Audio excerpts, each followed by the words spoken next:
সোমবার ঢাকা বিশ্ববিদ্যালয় ও দেশের বিভিন্ন শিক্ষা প্রতিষ্ঠানে সরকারি চাকরিতে কোটা সংস্কার আন্দোলনকারীদের সঙ্গে ছাত্রলীগের নেতাকর্মীদের সংঘর্ষে শতাধিক শিক্ষার্থী আহত হয়েছেন। সোমবার দুপুর থেকে রাত পর্যন্ত চলা এ সংঘর্ষে ঢাবি জাবি প্রভৃতি ক্যাম্পাস জুড়ে উত্তেজনা বিরাজ করে। আহত শিক্ষার্থীদের ছবি এবং ভিডিও ইন্টারনেটে ছড়িয়ে পড়লে মুহূর্তেই প্রতিবাদে সরব হন সাধারণ মানুষ এবং একই সঙ্গে তারকারাও, যার মধ্যে রয়েছেন বাংলাদেশ জাতীয় ক্রিকেট দলের 2 তারকা ক্রিকেটারও।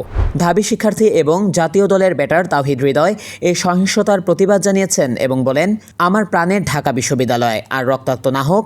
তাওহিদ হৃদয়, যিনি নিজেও ঢাকা বিশ্ববিদ্যালয়ে লোক প্রশাসন বিভাগে পড়াশোনা করছেন, তিনি জানান সবকিছু থেকে দূরে ছিলেন এবং অনেক কিছুই দেখতে পাননি। তবে তিনি আশা প্রকাশ করেন তার প্রাণপ্রিয় বিশ্ববিদ্যালয় এ ধরনের সহিংসতা থেকে মুক্ত থাকবে।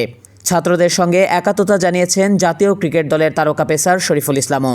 নিজের ফেসবুক ওয়ালে এক স্ট্যাটাসে তিনি লিখেছেন, আমি একজন ক্রিকেটার হলেও একজন ছাত্র। আমি চাই না আর কোনো ছাত্রছাত্রীর রক্ত ঝরুক। উল্লেখ্য, কোটা সংস্কার আন্দোলন নিয়ে বিতর্ক চলাকালীন প্রধানমন্ত্রী শেখ হাসিনার চীন সফর সংক্রান্ত সংবাদ সম্মেলনে এক প্রশ্নের জবাব দেওয়া বক্তব্যকে কেন্দ্র করে উত্তেজনা বৃদ্ধি পায়।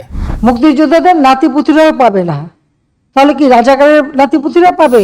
প্রধানমন্ত্রীর বক্তব্যে আন্দোলনকারীদের রাজাকারের নাতিপুতি বলে উল্লেখ করা হয়েছে বলে অভিযোগ ওঠে, যা রাতারাতি ঢাবিসহ দেশের অন্যান্য শিক্ষার্থীদের মধ্যে তীব্র প্রতিক্রিয়া সৃষ্টি করে এবং রাজধানী ও দেশ জুড়ে আন্দোলন ছড়িয়ে পড়ে।